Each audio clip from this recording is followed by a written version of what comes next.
Today I was really in the mood for some Mexican food, so I think I'm gonna be showing you how to make Salsa Verde Chicken Enchilada lasagna. That sounds like a mouthful, but it's definitely not as hard as it sounds. It's very delicious, and let me show you what you need to make it. So the first step we're going to do is the Salsa Verde.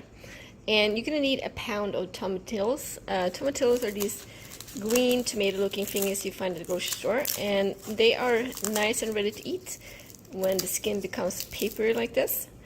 So you're gonna need a pound of those. You're gonna need half a cup of chicken broth, bone broth if you have homemade, great. If not, whatever you happen to have on hand.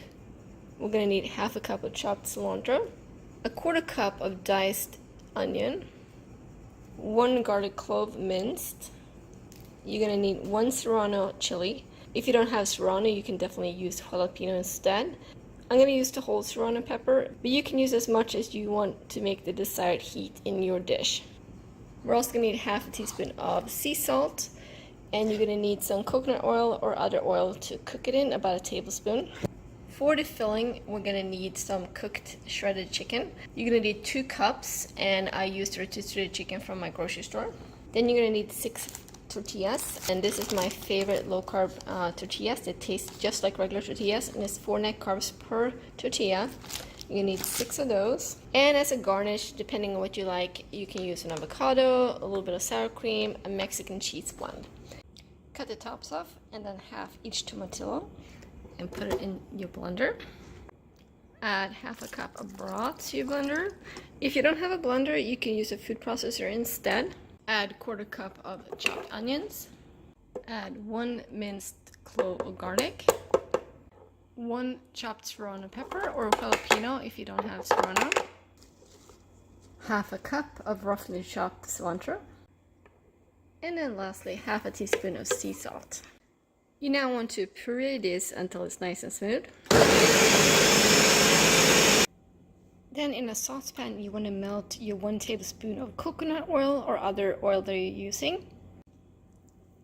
When your coconut oil is melted, go ahead and add your green salsa mixture. Now you want to let this simmer for about 15 minutes to thicken slightly. After 15 minutes, the sauce will have thickened quite a lot, and you can set it aside for now. Now it's time to assemble our lasagna. You want some too, Walter? We're gonna try to do 3 layers. You start with chicken, then your tortillas, and then the sauce, and then you repeat that until you're all out. So about 1/3 of the chicken is gonna go at the bottom first.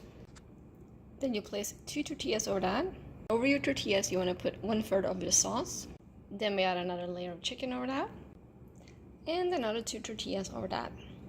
And another 1/3 of your sauce goes over the tortillas.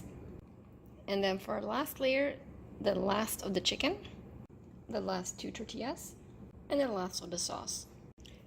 You can bake this as is, or you can add a layer of Mexican blend cheese on top. I like my cheese, so I'm gonna definitely do cheese on top of mine.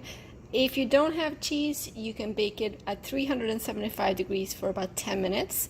If you do have cheese, you most likely will need 15 to 20 minutes, just enough to make sure that the cheese is melted. And I have my oven preheated at 375 degrees, and I'm gonna leave it in there for about 15 minutes or so, checking at 10 minutes, just until the cheese is melted. Our Salsa Verde Enchilada chicken lasagna just came out of the oven. I'm gonna let it sit for a couple minutes, and then I'm going to go ahead and serve it with my toppings of choice. I'm gonna serve my lasagna with a half an avocado, some sour cream, and some more chopped cilantro. I hope you enjoy it.